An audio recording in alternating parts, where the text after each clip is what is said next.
Hello dear student, welcome to our YouTube channel.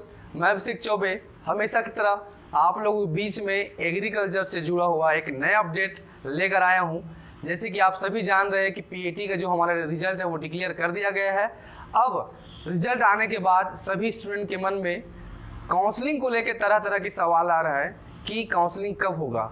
तो मैं आज आपको एक नया अपडेट देने जा रहा हूँ कि आज जो दैनिक भास्कर का जो हमारा पेपर है उसमें दिया गया है कि कॉलेज में प्रवेश के लिए अगले माह से काउंसलिंग होगी शुरू।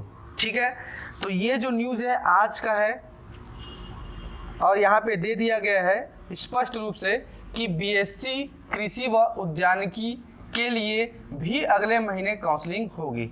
जैसे कि आप सभी जान रहे हैं कि आपका जो हमारा 12th CBSE का जो रिजल्ट है वो अभी डिक्लेयर नहीं किया गया है। इस नाम से भी हमारा जो काउंसलिंग है का जो डेट है उसको डिक्लेयर करने में थोड़ी समस्या हो रही है। जैसे ही रिजल्ट डिक्लेयर होगा उसके बाद आपका काउंसलिंग का भी जो डेट है वो क्या हो जाएगा, डिक्लेयर कर दिया जाएगा। तो आप ये मान के चल सकते हैं कि आपका जो काउंसलिंग है वो अगले महीने जुलाई में होने वाली है। ठीक है, अब देखिए, अब हम बात करने वाले हैं जैसे कि बहुत सारे बच्चे के मन में और कॉल के माध्यम से हमसे बार बार पूछा जा रहा है कि सर डॉक्यूमेंट क्या क्या लगने हैं काउंसलिंग में। तो मैंने तो आपको पिछले वीडियो में ही बतलाया था, एक बार फिर से मैं आप लोगों को बताना चाह रहा हूँ कि आपको काउंसलिंग के लिए ये जो डॉक्यूमेंट यहाँ पे लिखा हुआ है वो आपको रखना एकदम कंपलसरी है। इसके बिना आप जो है एलिजिबल नहीं रहेंगे। ठीक है, पहला तो आपका 10वीं का जो रिजल्ट है,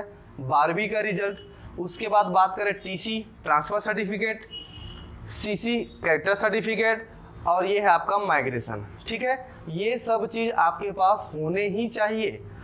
अब अगर हम बात करें, आप अगर ST SC या OBC कैटेगरी से है तो आपके पास स्थायी जाति प्रमाण पत्र का होना अत्यंत जरूरी है, परमानेंट कास्ट सर्टिफिकेट। ओके, उसके बाद जो हमेशा लगता है हर चीज़ में वो है आपका निवास प्रमाण पत्र, डोमिसाइल सर्टिफिकेट। ठीक है, अगर आप छत्तीसगढ़ के निवासी है तो ही इसको तो ही आप जो है पीएटी का एग्ज़ाम दिए भी होंगे और आपका रैंक भी आया होगा अच्छे से। लेकिन आपके पास सीजी डोमिसाइल नहीं है तो आपका उसमें सिलेक्शन नहीं होगा और एडमिशन भी नहीं होगा। ठीक है, उसके बाद बात करें आमदनी प्रमाण पत्र। अब देखिए, ये जो इनकम सर्टिफिकेट है ये आपके लिए क्यों आवश्यक है? तो इनकम सर्टिफिकेट इसलिए आपको आवश्यक है क्योंकि आपके पास इनकम सर्टिफिकेट रहेगा तो ही आपको स्कॉलरशिप मिलेगा। ठीक है, उसके बाद बात करते हैं गैप सर्टिफिकेट। अगर आपके द्वारा ड्रॉप लिया गया रहा होगा और जो बच्चे तुरंत अभी 12वीं पास हुए हैं उनको गैप सर्टिफिकेट की आवश्यकता नहीं है। ये जो गैप सर्टिफिकेट है वो केवल उन बच्चों को चाहिए जो एक साल या 2 साल जो ड्रॉप लिए थे उनके लिए है। ठीक है, ये गैप सर्टिफिकेट आप बनवा सकते हैं, 50 रुपये का जो स्टाम्प होता है उसमें बनवा लीजिएगा स्पेशली। ठीक है, उसके बाद बात करें मेडिकल सर्टिफिकेट। तो ये जो मेडिकल सर्टिफिकेट है, आप जिस भी ज़िले में रहते होंगे वहाँ का जो आपका डिस्ट्रिक्ट हॉस्पिटल होगा, ओके, जो आपका डिस्ट्रिक्ट हॉस्पिटल है वहाँ जाकर आपको मेडिकल सर्टिफिकेट बनवाना है। ठीक है, उसके बाद हम नेक्स्ट बात करें कृषक प्रमाण पत्र। तो कृषक प्रमाण पत्र, यदि आप कृषक कोटे से फॉर्म में ऑप्शन क्लिक किए रहे होंगे और आपका कृषक रैंक भी अच्छा होगा तो उसका यदि आपको फ़ायदा उठाना है तो आपको कृषक प्रमाण पत्र बहुत ज़्यादा ज़रूरी है। ठीक है, अभी मैं कुछ देर बाद आपको फॉर्मेट बताने वाला हूँ कि आप कृषक प्रमाण पत्र किस फॉर्मेट में बनवा सकते हैं। ठीक है, तो इस चीज़ को आप पूरे वीडियो में लास्ट तक बने रहिएगा, मैं हर एक चीज़ आपको बताने वाला हूँ। ठीक है, और ये तो फिर है आपका फ़ोटो। ठीक है, साथ ही साथ आप जो है, आप लोगों का अकाउंट नहीं खुला होगा तो आप जो है अपना अकाउंट बिल्कुल खुलवा लीजिएगा। यदि आपका सिलेक्शन होता है तो बैंक पासबुक भी, आप जब कॉलेज जाएंगे, जो कॉलेज आपको अलॉट होगा तो वहाँ पे आपको बैंक पासबुक देना पड़ेगा। ठीक है, चलिए, तो ये तो आपको डॉक्यूमेंट के बारे में मैंने आपको बता दिया। उसके बाद मैं आपको बता देता हूँ जो IGQB के द्वारा स्पेशली 2022 में एडमिशन के लिए जो डॉक्यूमेंट का जो फॉर्मेट है वो जारी किया गया था, मैं वो आपको बताने वाला हूँ। क्योंकि बहुत सारे बच्चे हैं जिनके मन में सवाल है कि सर ये कहाँ बनेगा और किस फॉर्मेट में बनेगा। तो मैं आपको फिर से बता देता हूँ, पहले भी बताया था, देखिएगा, ध्यान से आप देखते रहिएगा।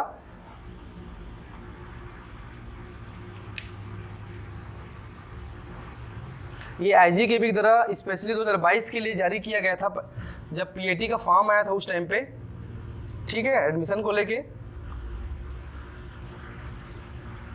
ये आपका पीडीएफ के फॉर्म में है। अगर इसमें आपको स्पष्ट रूप से नहीं दिखेगा तो परेशान मत होइएगा, हमारा जो टेलीग्राम चैनल है उसको आप ज्वाइन कीजिएगा, मैं वहाँ पे आपको ये पीडीएफ डाल दूंगा, ठीक है। देखिए, ये प्रमाण पत्र प्रारूप है इंदिरा गांधी कृषि विश्वविद्यालय के संचालित महाविद्यालयों में प्रवेश हेतु। ये जो फर्स्ट प्रारूप है वो है आपका अनुसूचित जाति और अनुसूचित जनजाति, जो आपका एससी है और एसटी के लिए जो आपका स्थायी जाति प्रमाण पत्र का फॉर्मेट है, आपको इस फॉर्मेट बनवाना है, ठीक है। उसके बाद बात करें तो ये जो फॉर्मेट है, सेकेंड फॉर्मेट है, ये आपका छत्तीसगढ़ के अन्य पिछड़ा वर्ग क्रीमी लेयर को छोड़कर, ठीक है, जो ओबीसी के बच्चे हैं उनके लिए ये आपका स्थायी जाति प्रमाण पत्र का फॉर्मेट है, आपको इस फॉर्मेट में बनवाना है, ठीक है। उसके बाद ये सब पीडीएफ आपको टेलीग्राम का जो हमारा चैनल है उसमें मिल जाएगा, बिल्कुल भी परेशान मत होइएगा, ठीक है। उसके बाद जो सबसे ज़्यादा सवाल हमसे पूछा जा रहा है बच्चों के द्वारा कि सर कृषक प्रमाण पत्र का फॉर्मेट क्या है, ठीक है, तो ये है कृषक प्रमाण पत्र का फॉर्मेट, ठीक है। आपको ये बनवाने के लिए आपको तहसील कार्यालय में जाना है, और तहसील कार्यालय में जो तहसीलदार होते हैं, ठीक है, तहसीलदार विकास खंड जो अधिकारी होते हैं वो आपको ये सर्टिफिकेट बना के दे देंगे, ठीक है, उनसे आपको यहाँ पे साइन लेना है, ठीक है। ये आपका उसका फॉर्मेट है।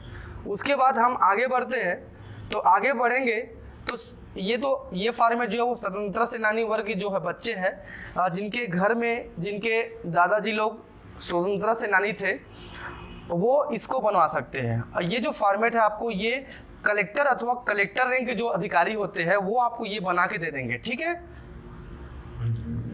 उसके बाद जो नेक्स्ट है ये तो जम्मू कश्मीर वाला है। यदि जो जम्मू कश्मीर से आए हुए लोग होंगे और यदि उनके बच्चे छत्तीसगढ़ में पढ़ रहे होंगे तो इस फॉर्मेट में बनवा सकते हैं, ठीक है। उसके बाद ये नक्सली हिंसा में दिवंगत व्यक्ति के पुत्र पुत्रियों के लिए, ठीक है, जो नक्सल अफेक्टेड क्षेत्र के बच्चे हैं जिनको सर्टिफिकेट बनवाना होगा तो वो जो इस प्रारूप 7 का जो फॉर्मेट है इसमें बनवा सकते हैं। जो कलेक्टर होते हैं जिला के, जो जिला के जो कलेक्टर है या जो एसपी है वो यहाँ पे उसको प्रमाणित करके देंगे, ठीक है। उसके बाद हम नेक्स्ट बात करें तो ये है भूतपूर्व कार्मिक वर्ग हेतु, जो भूतपूर्व सैनिक है उनके घर के जो बच्चे हैं उनके लिए जो सर्टिफिकेट का जो फॉर्मेट है वो इस प्रकार से है, ठीक है। ये सब एक फॉर्मेट आपको टेलीग्राम में मिल जाएगा, बिल्कुल परेशान मत होइएगा। मैं आपको बस ये फॉर्मेट आज इसलिए दिखा रहा हूँ ताकि आपको पता चल जाए कि फॉर्मेट कैसा होता है, ठीक है। ये फॉर्मेट है भूतपूर्व कार्मिक के लिए। उसके बाद हम बात करें तो ये तो अपना निवास के लिए है। निवास तो आप सभी जानते हैं चॉइस सेंटर के माध्यम से आजकल बन जाता है निवास जो है, ठीक है। उसके बाद लास्ट में जो मेन और इम्पोर्टेंट है, जो बच्चे पीएच बच्चे हैं, ठीक है, जो विकलांग कोटे से परीक्षा में शामिल हुए हैं, तो मैं आपको बताना चाहूँगा कि अगर आपके पास जो जिले का सर्टिफिकेट होगा तो जिले के सर्टिफिकेट से आपको फायदा नहीं मिलने वाला है। आपके पास ये जो भारत सरकार एवं श्रम रोजगार मंत्रालय महानिदेशक रोजगार एवं प्रशिक्षण विकलांग व्यावसायिक पुनर्वास केंद्र दाना गोदाम नेपियर टाउन जबलपुर, मतलब आपको ये जो मेडिकल सर्टिफिकेट है वो जबलपुर वाला होना चाहिए, ठीक है। समझ रहे मेरी बात को? अगर आपके पास ये जो जबलपुर वाला मेडिकल सर्टिफिकेट रहेगा तो ही आपको जो पीएच कोटे का जो सीट है वो मिल पाएगा, जिले वाला बिल्कुल भी नहीं चलने वाला है। समझ रहे हैं मेरी बात को? तो इस चीज़ को आप ध्यान में रखिएगा, ओके। तो आज मैं आप लोगों के बीच में काउंसलिंग को लेकर आया था, तो आप ये मान के चलिए कि बहुत ही जल्द आपका काउंसलिंग का डेट डिक्लेयर कर दिया जाएगा और जुलाई में आपका काउंसलिंग चालू हो जाएगा। तो मैंने आज आपको जितने डॉक्यूमेंट बताए ये सभी डॉक्यूमेंट आप अपना कंप्लीट करा के रखिएगा। फिर भी आपके मन में यदि कोई सवाल रह जाए तो आप हमारा जो कमेंट सेक्शन है उसमें कमेंट कीजिए, या तो हमारा जो ऑफिस का दिया गया नंबर है उसमें कॉल कर सकते हैं, ठीक है, ओके। जो बच्चे पीएचडी की फिर से तैयारी करना चाह रहे होंगे तो उनको जो ऊपर में आपको वीडियो दिख रहा है उसको क्लिक करके आप देख सकते हैं। 10 जुलाई से हमारा जो नया बैच स्टार्ट हो रहा है उसमें ज्वाइन कर सकते हैं, ओके। Thank you.